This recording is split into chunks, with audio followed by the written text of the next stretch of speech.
So by now you know exactly what figure we're talking about, the Flash. And I'm sure that the most of you have this copy in your collection. And as you can see, it's missing a lot of paint dabs. Incredible amount of detail. Let's go ahead and get started with this figure because there's so much work to do on this. For video purposes, covered with liquid mask the portions that I want to protect. In this case, the face, the eyes, and a few of the gold emblems. However, on the gold emblems or the metallic surfaces that are supposed to be gold, I ended up rubbing off because I was handling the figure. So we're going to start off with a black wash. And because this plastic is so resistant, it didn't take right away with the black wash. It took a few passes with the black paint, about 3 or 4. And as you can see, this is the first pass, just not taking. And this paint that I'm using now is actually a lot stronger in the sense that it really adheres to surfaces. That's why I'm wearing a glove, because it really stains the skin, and I don't want to have trouble washing my hands later.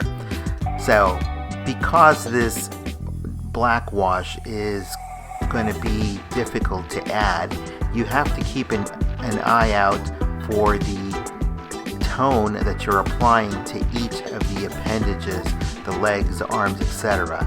Because you want them to match. So you just have to be sure that you are getting the paint into the crevices that you need, and that you are being careful as to how much of that black wash you're adding, because you don't want to overtone it. You don't want to turn it black, because then you're just going to have a difficulty adding color back to it. So you just want to cover what is needed.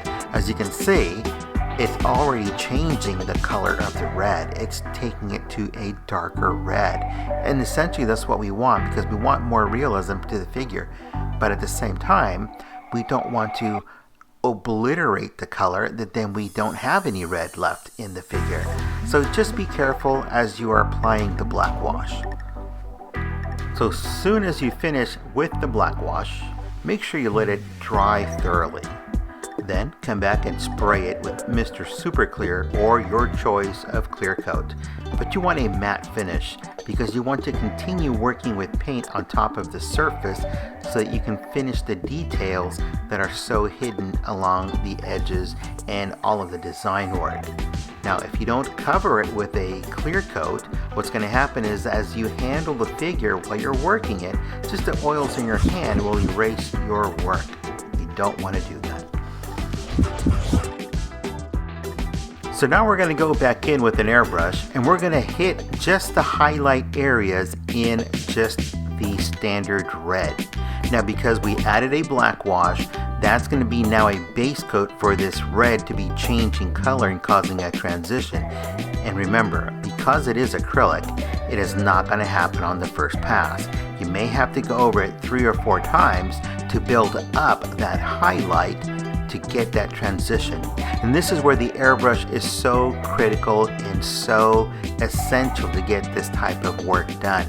It's going to be incredibly difficult to do that with a standard brush. An airbrush is going to take you that much further, it's going to give you the transitions you need, and it's going to cover more surface area that much quicker. Once you learn to control it, the airbrush is truly an essential tool.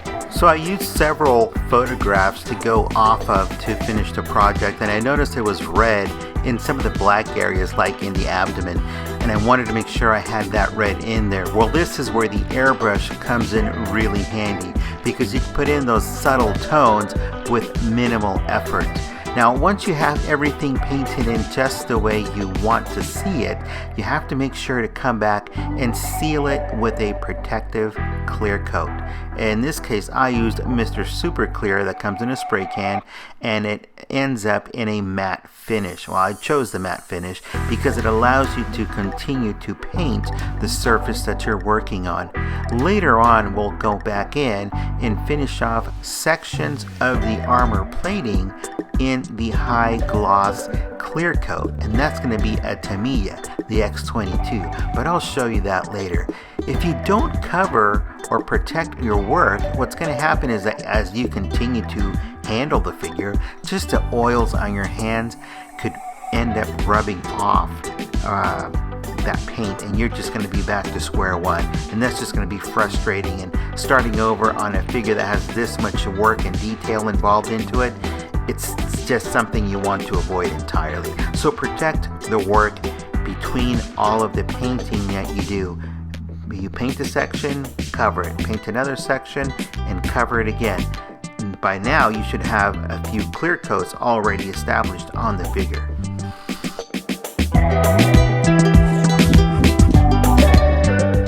So this is what your work should look like at this point. And it's still not done, because now we got to go in and work the areas that are black. So we've chosen a 0 size brush. They come in different sizes. I have a 0 here. There's 00, 000, and quadruple 0. I chose the 0 because the point is just big enough and small enough to get into these tight areas and cover only what I need. I don't want to have to go over and over each section that it just becomes tedious. So in the areas that do have texture though, unfortunately you will have to go over it 2 or 3 times because it's going to take a lot more paint. Those crevices are just going to soak up that paint and you're going to run out very quickly. So you'll have to paint it once, let that dry, go on to another section, come back and repaint the other section, and then finally finish it off so that there is no red areas showing where they're not supposed to. Again, this is time involved. You're probably looking at about 2 hours of just painting in all the black details underneath the armor. Now here again, you're going to make sure that once you finish each section, you come back and spray it with that Mr. Super Clear. And if possible, once it's dry, remember to move the joints and get in underneath those areas. Now if you want to take the figure completely apart, you can do so. That is not an issue. I was able to get this done without taking it apart. And that to me was a real time saver because then I don't have pieces floating around. But if you wanted to take it apart, remember to heat it up and then pull the pieces apart so you can actually paint them and then reassemble it by warming up the pieces so they soften up and then go in and they do not break. Once again, it's going to take a lot more time because you have all of these crevices and texture, and it will take that time to dry, so you definitely want to use a hair dryer to speed up the process. You can let it air dry, that's fine, or leave it out in the sun, but it's just going to take that much more. It's best to just use a hair dryer and advance your work as quickly as you can but efficiently.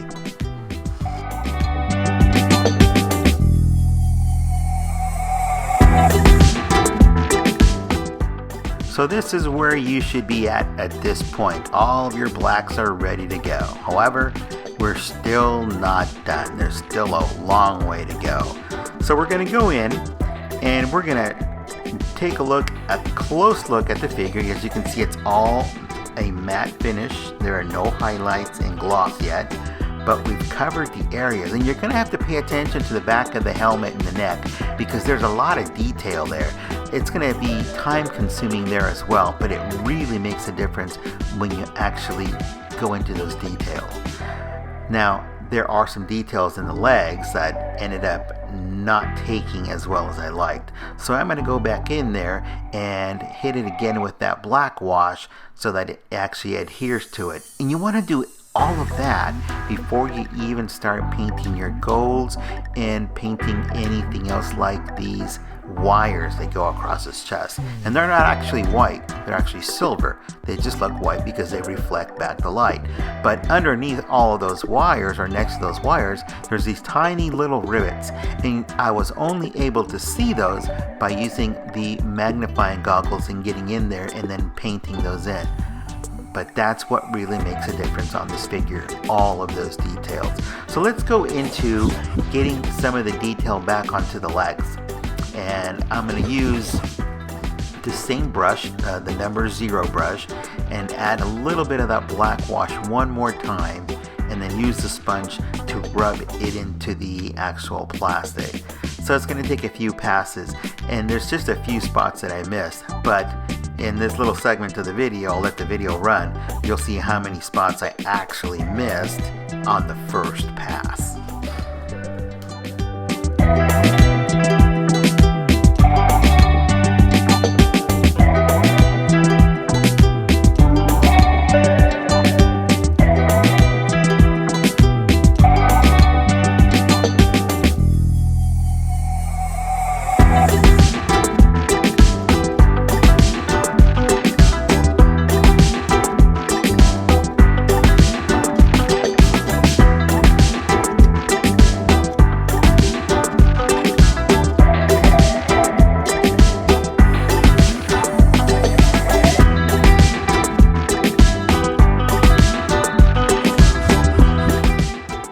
So I'm going to continue to use the same brush, it's the 0, and I'm now going to paint in back all of my golds. Now on the helmet there was this missing stripe of gold, it just wasn't there, so I added it back in. Well, whether it's in there in the actual photographs, I really didn't pay attention to it, but to me it's important to have that in there because it's an actual lightning bolt. It looks really good once it's painted in the gold.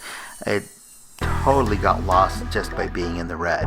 So once again, it's a acrylic. It's going to take a few passes to build up that color, and I'm just going to touch in all of the areas that need to be gold. It's going to be important to do all of this and then seal it in the super clear so that they don't rub off. You don't want to start from scratch. Remember, always protect the work you've already done.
And here we go. That's it. We've got our gold back in place. It's looking really good. I even put it inside the shoes where it was missing.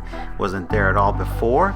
It looks so much better. I'm really liking this figure now. I just really was not a fan of not the character in the movie or even the actual suit, but now working on this particular figure, you really come to appreciate all of the work that's gone into this. But guess what? We're still not finished. We still got a ways to go, and we got to work on those wires that hold the armor together and those teeny tiny rivets. Oh yes, and of course the skin tone, give it a more realistic look. So I changed paint, which is going to be the actual silver, and I want the same brush, the number 0. The reason I want the 0 is because it's just big enough to cover those wires in a first pass. Now I can go in a second pass, but it's so tiny it's going to be difficult to tell, and these tiny wires I can only see with the magnifying goggles. So if you don't have a set of goggles, I recommend you get those. They're about 30 bucks. It's going to really save your eyesight, and you're going to be seeing details that you did not see before, and you'll be able to work more precisely, especially on this kind of detail. So here it is. I've advanced the work. It's just for video purposes. It's so tedious, but this is what it looks like now with the wires painted, and it just looks exceptional. I'm really liking how it's looking now. Now there's some little spots I may have to go back in and touch up. Now with the brush that's dry in the clip here, I'm pointing out areas that I missed. I need to clear coat these with the Tamiya Super Clear because I want them to look shiny. That's actual metal plates or armor, I should say, that needs to be in a different gloss. So it's going to look that much nicer to have the two tones, the matte finish and the gloss finish. So I'm going to change my lighting here because I really want you to see how it pops. I'm going to change the color here because I want you to see how reflective it is. And you see already in the background there, it's the Tamiya X22. It is the acrylic paint. So if you want to clean it off, or thin it out, I should say, you can use some mineral spirits or thinner. But if you want to clean up your brush, you can use just hot water. Now it's kind of a sticky, it's like a honey. It's really thick, the viscosity is thick. So we're only going to use what's in the cap because a little bit goes a long way.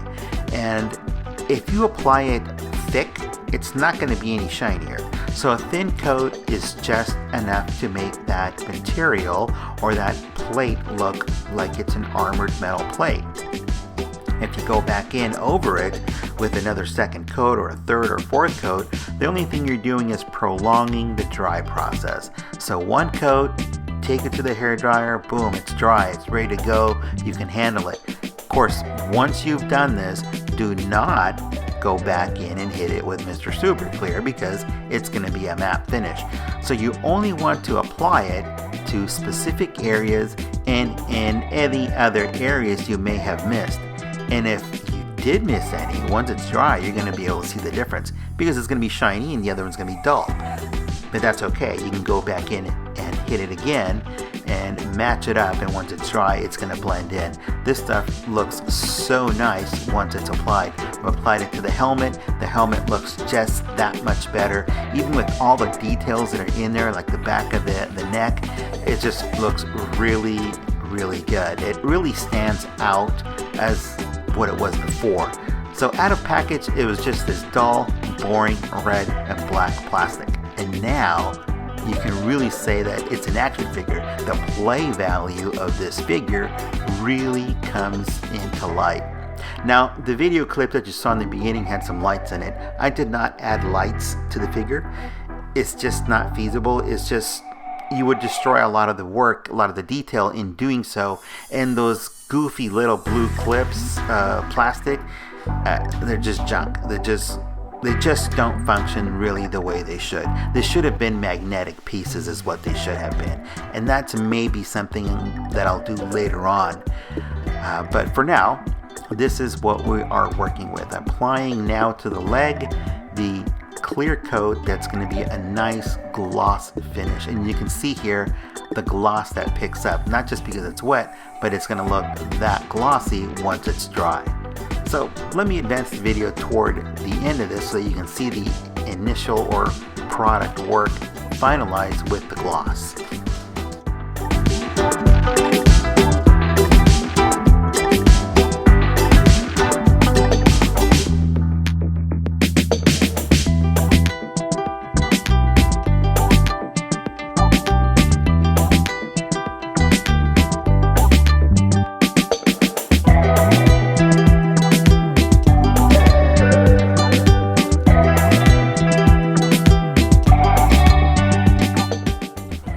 Here is our, well, semi-finished, because there's still a few tiny little details I'm missing, like those rivets that I mentioned earlier.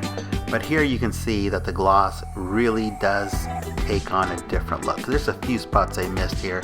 I'll have to go back in and add those. But it definitely looks a lot different as in this light as it was before, just out of the package. I'm really liking the figure now that much more. So at this point, it's definitely going to go on a display case for show. Usually I just put them back in the box and put them on the shelf. But at this point, I'm definitely going to show this one off in a display case.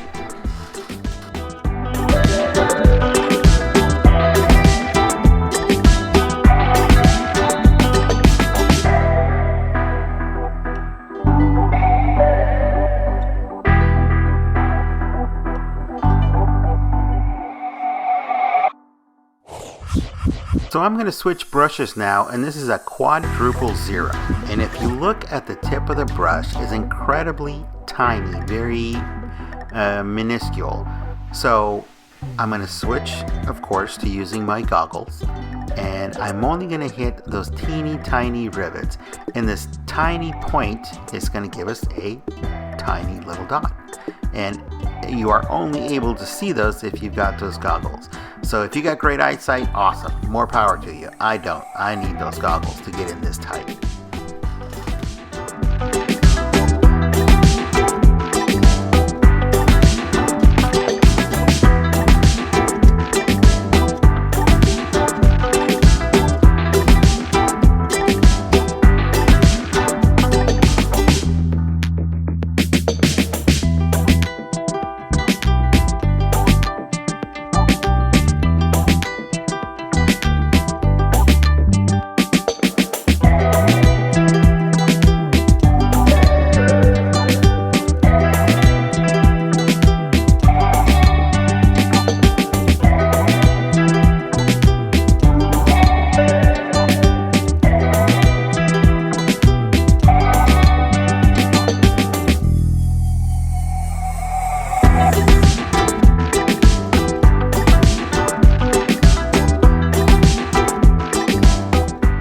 So not only were there these tiny rivets, but some of the photographs ended up displaying some wear and tear on the chest armor, simply because at high speeds, whatever little pebble or whatever hits it is going to cause a scratch, and that's what I was missing, so I had to add those back in. But once those are there, wow, it just really makes a difference. Now I went ahead and change my lighting a little bit because I want you to see the finished product with the high gloss. Here it's a little bit difficult to tell because of the way I'm lighting it, but I'm going to hit it with some hard light at an angle, and you'll see that reflection coming off the armor. If you like the video, please comment, like, subscribe. Here's all that wear and tear on the detail on the armor. It really makes an impactful look. Again, if you do like the video, make sure you do comment and subscribe and share it. And of course, don't forget to keep customizing. For now, I'm going to leave you with some before and after video and a few extended looks of the actual finished product, and then that intro again for you one more time. Enjoy your customizing.